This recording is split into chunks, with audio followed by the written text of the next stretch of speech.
Hello and welcome to Freedom Watch. I'm Ashley Webster in for Judge Napolitano. Tonight, the latest poll on the race to become the Republican nominee to run against President Obama has the GOP scrambling.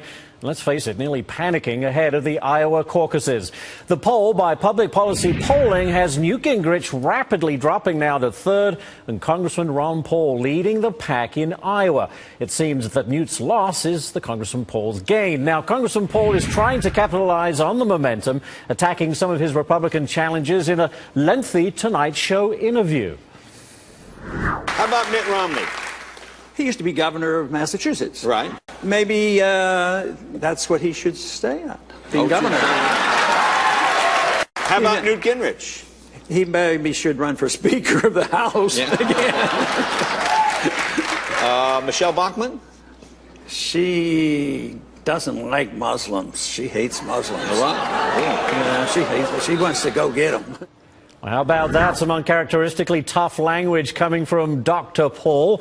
And will turning to the attack help the dark horse candidate? Well, let's ask Jacob Hornberger. He is president of the Future of Freedom Foundation. And Jacob, well, he's always complaining he never gets enough coverage from the media. He's on the Tonight Show, for crying out loud. Well, that's right. I mean, the tides are turning a little bit. The media is recognizing that the American people, at least those in Iowa, are discovering that Ron Paul is different from these other big government Republicans, and they're surging toward his campaign. They're learning what we've learned about this man 25, 30 years ago. Yeah, he's principled, he's courageous, and he stands his ground. Well, he does, and now he's going on the attack. Do you think that's a good ploy? Well, you know, the Tonight Show, you could tell that there was some lighthearted moments. There was an air of lightheartedness. There was some smiling. There was give and take. So it's hard to tell where Ron was really being deadly serious and where he was just playing having a humorous exchange with Jay Leno. But clearly, well, like when he's talking about Bachmann, he's drawing the line there. He's saying, look, we've bombed enough countries. We've killed enough people. It's time to bring the troops home. And Bachmann is taking the opposite position. No, we need to bomb Iran. We need to start another war. We need to get more people angry at us. We need more terrorist retaliation. I mean, it's not exactly what she's saying, but that's the logical consequence. He's just drawing the distinction, and people are responding, saying we've had enough of this, and that's why they're going to his campaign. Well, Jacob, let me just jump in here. With the death of Kim Jong-il in North Korea, that really does bring foreign policy back into the crosshairs. And let's face it, Ron Paul has been severely criticized for basically his can't we all just get along approach towards Iran. And really, the country is would like someone who perhaps is stronger, who can stand up to the North Koreans, a mysterious country at best. How would you respond to those critics about his foreign policy?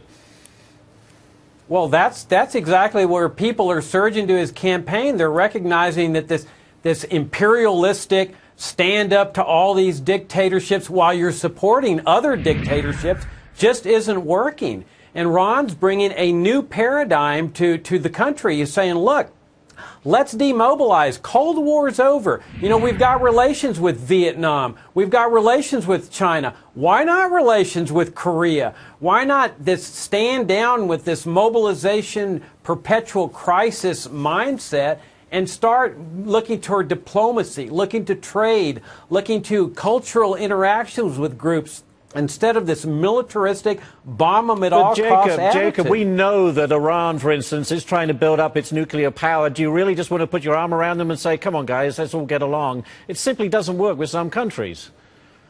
Ashley, we heard this with Iraq. Same thing. It's just Act 2 of the same play.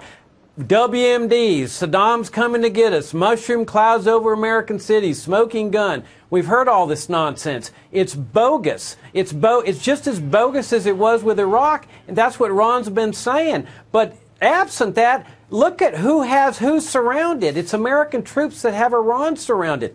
Who was it that knocked out their democratically elected prime minister in 1953 and installed a brutal dictator there for the next 25 years? I mean, no wonder these people are defensive.